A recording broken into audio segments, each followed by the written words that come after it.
ছেলে বিরিয়ানি খেতে এত পছন্দ করে। তো আমার কিন্তু রান্নাবান্না কমপ্লিট হয়ে গেছে। হঠাৎ আমার ছেলে বললো কি, ও মা আমার না খুব বিরিয়ানি খেতে ইচ্ছা করছে।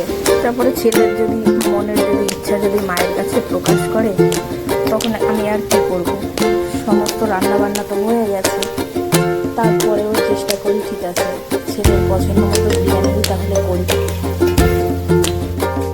ঘরে চিকেন নেই তো কী হয়েছে, সয়াবিন দিয়ে আর আলু দিয়েই তাহলে আমি তৈরি করে নিই বিরিয়ানি। আর দুপুরে মাছের যদি ভাত আছে, আর একটু প্রেশার কুকারে একটু ডিম সিদ্ধ বসিয়েছি, তাহলে এইটা দিয়ে আজকে আমার ছেলের দুপুরে খাওয়া দাওয়া হবে। ঠিক আছে, বিরিয়ানিটা তারপর আমাদের সঙ্গে শেয়ার করবো।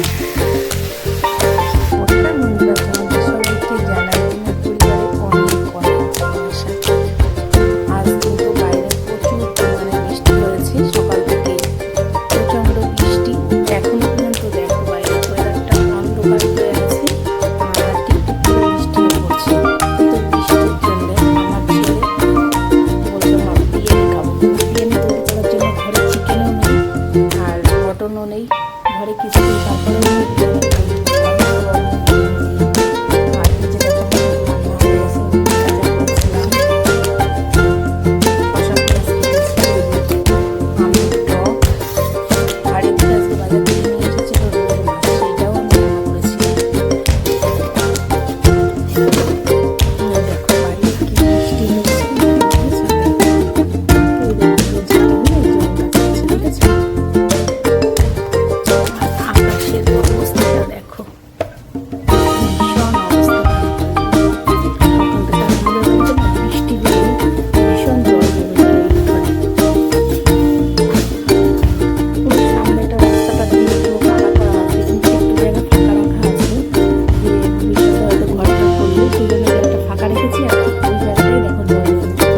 আমি কিন্তু দাঁড়িয়ে আছি একদম পেছনে পেছন সাইডে পথে, যে সাইডে গাড়ি তোলা হয় সেই সাইডটা দিয়ে। আর ওই যে ওইটা হচ্ছে ওই যে জায়গাটা দিচ্ছে, ওই এই সাইডটা ওইটা হচ্ছে ঘরের দরজা।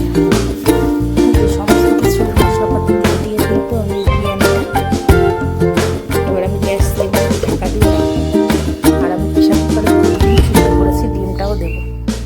ডিম দুটো আমি দিয়ে দেবো ভাতের উপরে, তাহলে কি হবে সুন্দর একটা ফ্লেভার আসবে বিরিয়ানির। কেমন হয়েছে এই দেখো। মাঝে একটু না একটা সময় আমি কি করেছিলাম, ঢাকনাটা তুলে এই মাঝখান থেকে ফাঁকা করে দিয়েছিলাম, তাহলে কি হয় সুন্দর বাষ্পটা উঠবে। আমি যেহেতু পুরো সরাসরি ওভেনে আমি বসিয়ে দিয়েছি, নিচে কিছু আমি দিইনি আমি, সেই জন্যই এই দেখো এরকম করে দিলাম, তাহলে কি হবে সুন্দর ওই যে ভাবটা উঠছে। বুঝেছো, এবার আবার ঢাকা দিয়ে রাখবো 10 মিনিট না হয়ে গেছে। এবার ঢাকনাটা আমি তুলে নিচ্ছি। এই দেখো দেখেছো সুন্দর বেশ ভাপ উঠে গেছে, ঘিগুলো না পুরো একদম নিচে সব চলে গেছে। এবার আমি কী করবো, বিরিয়ানি আমি সবসময় এরকম কী করে মিশিয়ে দিই, কিন্তু এটা যেহেতু সয়াবিন দিয়ে আলু দিয়ে বিরিয়ানি তৈরি করেছি,